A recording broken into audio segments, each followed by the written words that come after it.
আগের ভিডিওতে বলেছিলাম যে নেক্সট ভিডিওতে what I eat in a day share করবো। So let's do what I eat in a day. তো সকালবেলা পড়িয়ে বাড়ি এসে খেয়েছিলাম 1 গ্লাস ছাতুর শরবত, দেন খেয়েছিলাম এই সাদা জামরুল 4টে, দেন প্রায় 12:30 নাগাদ খেয়েছিলাম মিষ্টি, আলু সেদ্ধ, মাছ ভাজা আর 3টে ডিম সিদ্ধ ছিল, বাট আমি একটা খেয়েছি, 2টো মা খেয়েছে।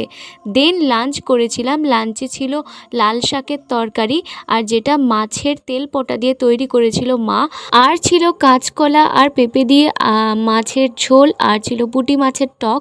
আর লাঞ্চ করার পর আবারও আমার মনটা কিছু একটা খাই খাই করছিল, তো আমি ফ্রিজে রেখেছিলাম একটা বেলমালাই, তো সেটাই খেয়ে নিলাম। আর এটা কিন্তু পিওর বেল দিয়েই তৈরি, কোনো রকম ফ্লেভার দেওয়া নেই। তো যাই হোক, এরপর পড়াতে যাওয়ার আগে খেয়ে নিলাম ঠান্ডা ঠান্ডা দই, আর পড়াতে গিয়ে খেয়েছিলাম এই গরমে শরীরটাকে ঠান্ডা করার জন্য আমুল কুল।